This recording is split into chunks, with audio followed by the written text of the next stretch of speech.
आज की अगली हेडिंग है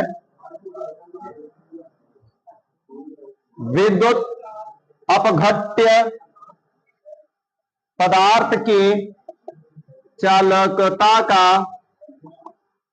अनुमापन। चलो भैया चित्र बनाते हैं, थोड़ा सा ध्यान से चित्र बनाना हो।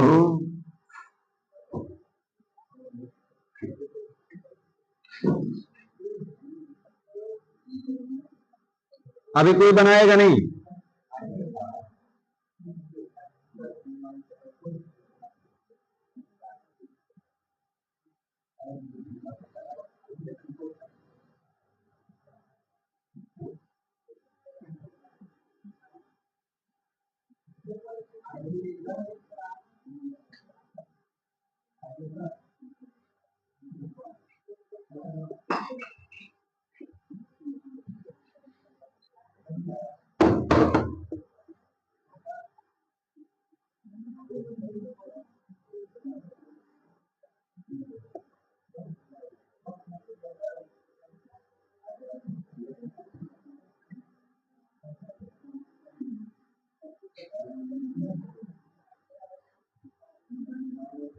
देखो भैया, ये बन रहा व्हीट स्टोन सेतु, गैल्वेनोमीटर रहेगा, यहां पर क्या रहेगा, एक प्रतिरोध जिसका नाम क्या होगा, R1।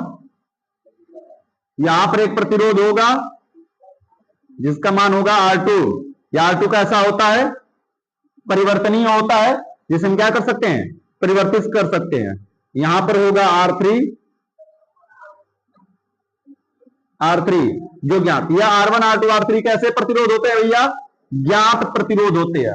यहां पर हम तार का लगा रहे थे ना कल, व्हीट स्टोन से तो हमने तार बनाया था, लेकिन क्या हमें इस लेसन में तार की चालकता ज्ञात करनी होती है क्या, हमें किसकी ज्ञात करनी है, विद्युत अपघट्य पदार्थ की। तो पदार्थ का तो विलयन न होगा, तो क्या विलयन को इस तार के बीच में फंसा सकते हैं क्या, ऐसे विलयन को तो ऐसे फंसाया जा नहीं सकता। तो विलयन के लिए एक यंत्र बनाया जाता है कुछ इस प्रकार से।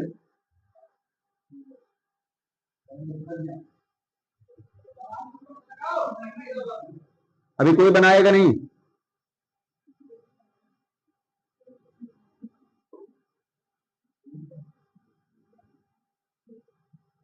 गोला सही से नहीं बनना है, गोला बनाना सीखना पड़ेगा, जैसे बचपन में गोला गोला बनाया जाता था ना।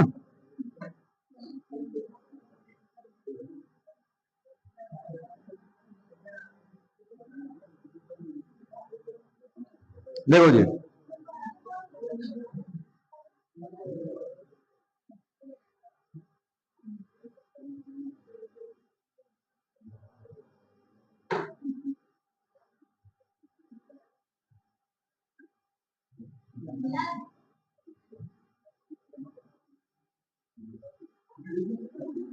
क्या हुआ रानी?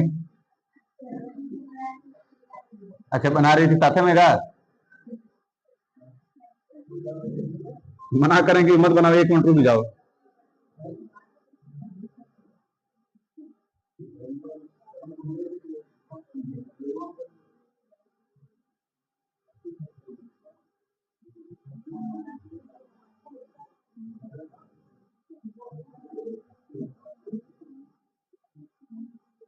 ये है वो यंत्र जिसमें हम किसी भी वैद्युत अपघट्य पदार्थ को भरा जाएगा। जिस भी वैद्युत अपघट्य पदार्थ की हमें चालकता ज्ञात करनी होगी, इसमें भरा जाएगा, और भरने के बाद उस वैद्युत अपघट्य पदार्थ की अज्ञात प्रतिरोध, उसकी चालकता उस पर की कितनी है, व्हीट स्टोन सेतु की सहायता से निकाल लेंगे।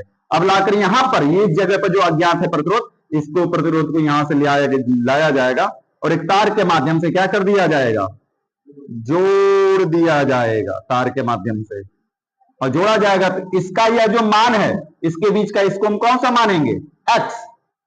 अज्ञात प्रतिरोध को किससे डिनोट किया जाएगा भैया, x से। तो x है और x के द्वारा जोड़ दिया जाएगा। जिसका भी निकालना होगा उस वैद्युत अपघट्य पदार्थ को इसमें भरा जाएगा, इस विलयन, इस पात्र में जब भर दिया जाएगा तो देखो भैया, ये जो बीच में जो तार है कंडक्टिविटी स्टार्ट करेगा ना, तारों के बीच जब हम चालकता पढ़ा रहे थे आपको, यहाँ के बीच की कंडक्टिविटी, जब वैद्युत अपघट्य पदार्थ हो तो करंट फ्लो होगा, और उस फ्लो कितना करंट हो रहा है, इनकी सहायता से हम आसानी से क्या कर सकते हैं, निकाल सकते हैं उसके प्रतिरोध के मान को। ठीक है ना।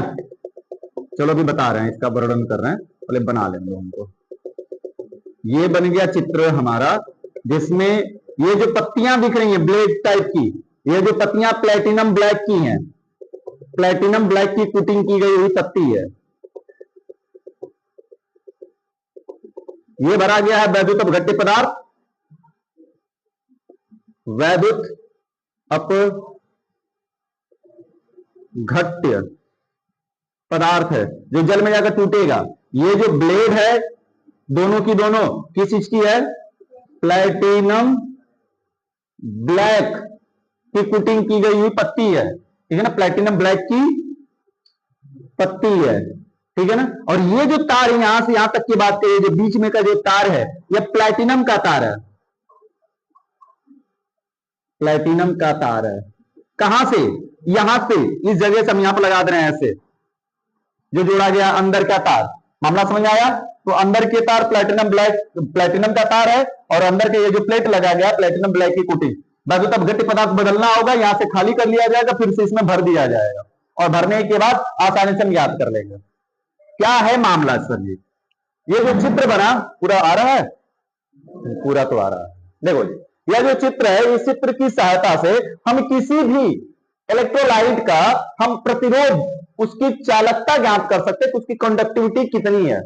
तो हम लोगों ने पिछली क्लास में पढ़ा था कि किसी भी पदार्थ की जो चालकता होती है सी, किसी भी पदार्थ की जो चालकता होती है सी, वह किसके बराबर होती है भैया? उसके प्रतिरोध के व्युत्क्रमानुपाती होती है ना। प्रतिरोध की क्या होती है? एक्स क्या है यहां पर?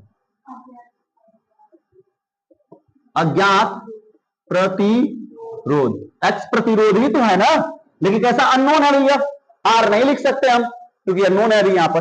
तो सबको पता है, यह समीकरण नंबर हुआ हमारा कितना? 1। व्हीटस्टोन सेतु समीकरण क्या है?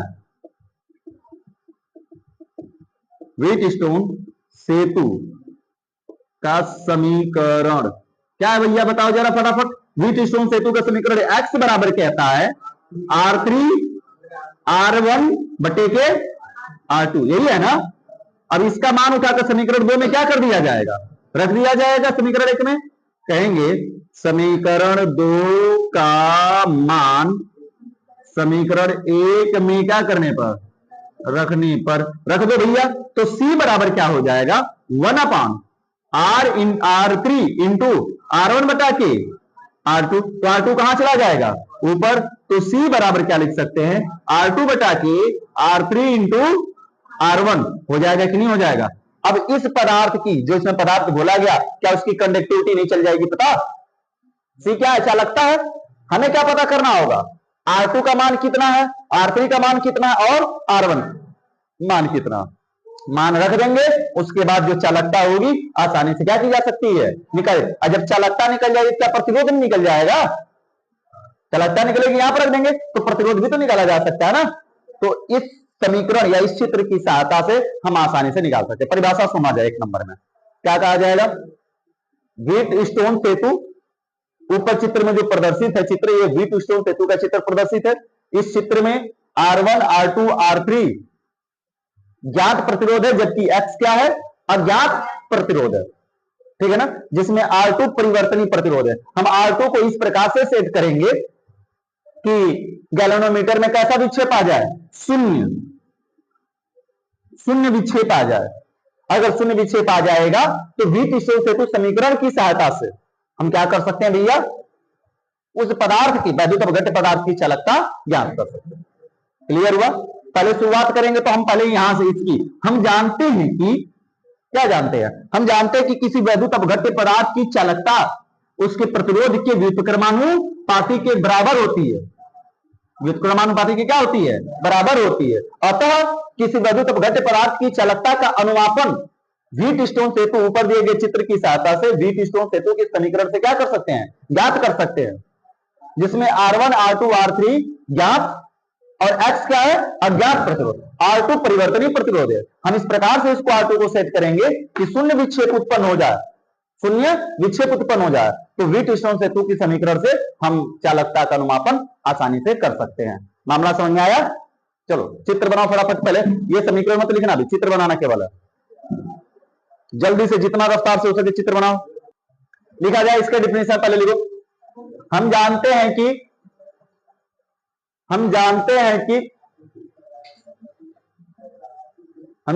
कि वैद्युत अपघट्य पदार्थ की चालकता, हम जानते हैं कि वैद्युत अपघट्य पदार्थ की चालकता, वैद्युत अपघट्य पदार्थ की चालकता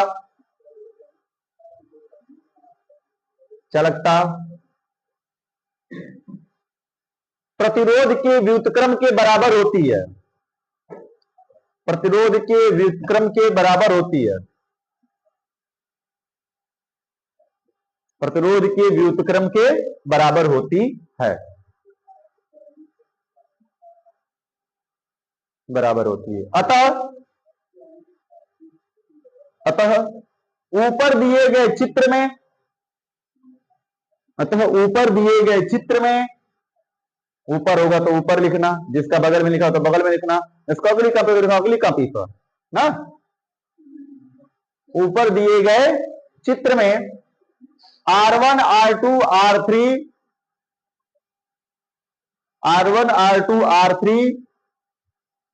ज्ञात प्रतिरोध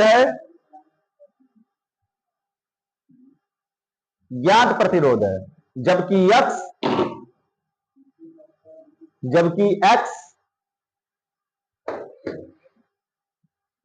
वैद्युत अपघट्य का,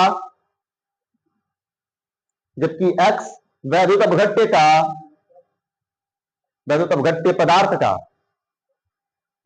पदार्थ का अज्ञात प्रतिरोध है, जबकि X वैद्युत अपघट्य पदार्थ का अज्ञात प्रतिरोध है।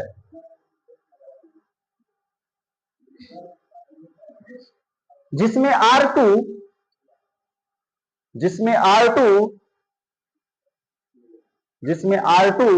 परिवर्तनीय प्रतिरोध है, जिसमें R2 परिवर्तनीय प्रतिरोध है, जिसमें R2 कैसा प्रतिरोध भैया? परिवर्तनीय प्रतिरोध है। हम R2 को इस प्रकार से सेट करते हैं कि परिवर्तित करते हैं कि हम R2 को इस प्रकार परिवर्तित करते हैं कि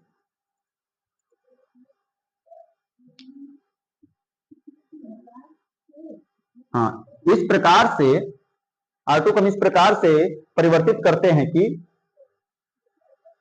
गैलेनोमीटर में शून्य विक्षेप उत्पन्न हो जाए, गैलेनोमीटर में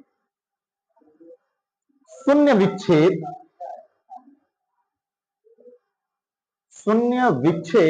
उत्पन्न हो जाए,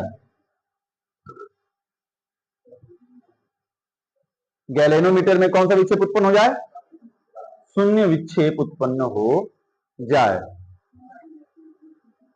क्लियर हुआ? गैलेनोमीटर में शून्य विक्षेप उत्पन्न हो जाए, जिससे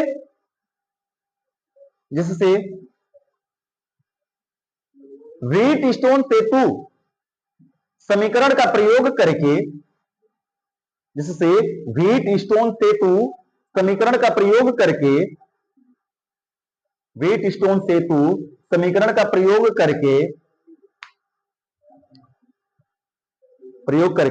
वैद्युत अपघट्य पदार्थ की चालकता ज्ञात की जा सकती है, वैद्युत अपघट्य पदार्थ की चालकता ज्ञात की जा सकती है।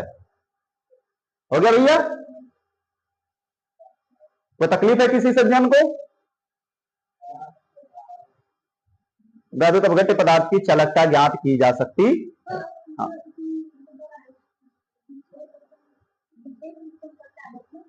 शून्य विक्षेप, इसमें कांटा होता है, इस प्रकार से मीटर होता है, बाइक के जैसे मीटर लगा होता है ना, तो इस तरीके से इसमें मीटर होता है। कल ही तो बताए थे, यहाँ पे 0 1 2 3 4 1 2 3 4 ऐसे करके मीटर लगा होता है। जब ये कांटा इधर उधर रहे, लेफ्ट हो सकता है, राइट हो सकता है, वोल्टेज के अनुसार प्रतिरोध रहेगा, तो जब तीनों का प्रतिरोध एक समान हो जाएगा, चारों का एक जैसा, ये सेट करेंगे, जब ये धीरे धीरे किस पर लाएंगे हम सेट करके? 0 पर। ऐसे धीरे धीरे खसकाएंगे तो इसका धीरे धीरे मान बदलेगा, 2 पर होगा तो 1 पर धीरे धीरे आएगा, धीरे धीरे आकर किस पर आ जाएगा? 0 पर। विक्षेपित होना यानी परिवर्तित करना। तो 0 पर जब आकर रुक जाएगा, उस समय ही जाकर यह सूत्र लग सकता है अज्ञात प्रतिरोध के लिए। नहीं, अगर शून्य नहीं हुआ तब इसका हम सूत्र लगाकर हम कभी भी इसका मान ज्ञात नहीं कर पाएंगे। तो जीरो लाने के बाद ही यह समीकरण लगाया जा सकता है। पहले तुमने बोला C 1/x के बराबर, x क्या भैया? अज्ञात प्रतिरोध। हम लोग जानते हैं कि जो चालकता होती है प्रतिरोध के व्युत्क्रमानुपाती होती है, यानी व्युत्क्रम के बराबर होती है, तो बराबर हो गया। यहाँ पर x बराबर कल हम लोगों ने जाना ही था कि क्या होता है, R3 इंटू R1 बटे के R2 होता है x के बराबर। यह मान उठा कर हमने यहाँ पर रख दिया और हल कर दिया, तो C बराबर क्या आ गया? R2 बटे के R3 इंटू R1 हो गया। इसकी सहायता से आराम से हम किसी भी वैद्युत अपघट्य पदार्थ की चालकता ज्ञात कर सकते हैं। फटाफट उतार लो समीकरण पूरा। ये दो क्वेश्चन है व्हीटस्टोन सेतु पर। हालांकि क्वेश्चन आता नहीं है, लेकिन अपना कर्तव्य है जानना और पढ़ना, ये नहीं कि छोड़कर भाग जाना इसको, ठीक है ना। नवोदय पढ़ना जरूरी है, भले आए चाहे ना आए, लेकिन जानकारी रखना जरूरी है। क्या करा व्हीटस्टोन सेतु में? करा 3 प्रतिरोध के मान क्रमशः 3 हमने बोला है ना कि गिवन डाटा लिखो, दिया हुआ में क्या कितना प्रतिरोध दिया भैया? R1 दिया ना पहला, R1 का मान कितना ओम है? 4 ओम है। R2 का मान कितना है? 2 ओम है। R3 का मान कितना है भैया? R3 का मान 11 है। तुम लोगों को कहना चाहिए कि सही छोड़ दीजिए, हम लोग लगा लेंगे। X प्रतिरोध के करा कि X प्रतिरोध के स्थान पर जो यहाँ पे X भरा जा रहा था ना, उसके स्थान पर क्या है? CuSO4 का वैद्युत अपघट्य पदार्थ का विलयन भरा गया। जो चित्र भी पीछे बनाए थे, चित्र में जो ये बना था डबल गोल टाइप का, उसमें कौन सा विलयन भरा गया? CuSO4 का विलयन भरा गया। तो करा कि इसके वैद्युत चालकता की गणना कीजिए, यानी हमें C का मान क्या करना है? ज्ञात करना। तो भैया अभी तो चित्र में लिखा था C बराबर क्या होता है जी? C इक्वल टू सूत्र C बराबर होता R2 बच्चे के R3 इंटू R1, यही होता है ना। फटाफट रख दो, देखो कितना हो जाएगा। C इक्वल टू R2 का मान 2 बटा के 11 गुणते 4, 2 गुना के 4, 1 बटा के 22, 1 बटा के 22 का मतलब लल्ला कितना हो जाएगा? 0.045 आ जाएगा। और मात्रक क्या हो जाएगा? ओम इनवर्स। चालकता का मात्रक तो ओम इनवर्स ना होगा। देखो एक प्रतिरोध से एक प्रतिरोध कर जाएगा ओम से ओम, 1 ओम बचेगा तो कहां ले जाएंगे? Ohm inverse. यह क्या आ गई? C equal to 0.045 ohm inverse चालकता कंडक्टिविटी आ गई। मान लेते तुमसे X3 पूछ देता कि वो जो अज्ञात प्रतिरोध है X, उस प्रतिरोध का मान कितना है, पूछ दिया होता, तो क्या बताते भैया? अज्ञात प्रतिरोध X बराबर सूत्र क्या लिखते हैं हम लोग?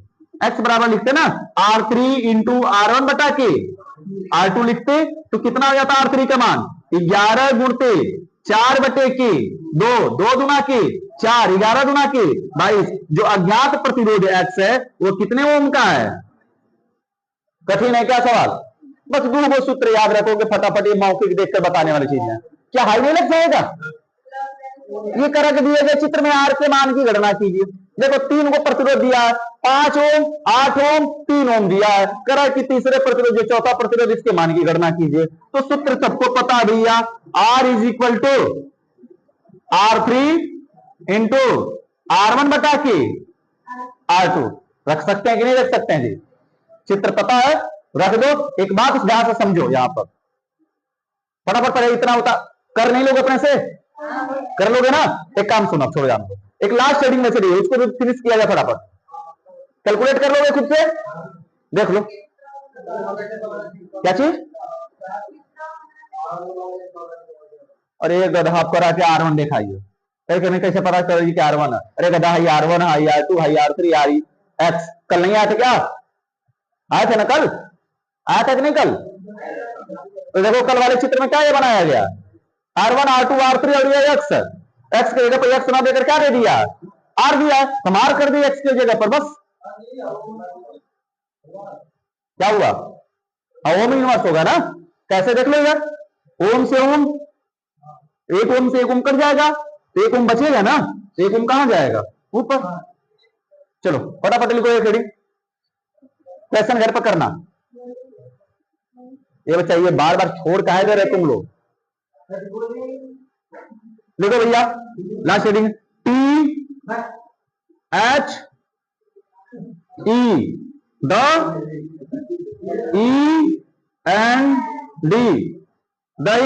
यह जो लेसन किया मामला था हम लोगों का विद्युत रसायन, यह क्या हुआ?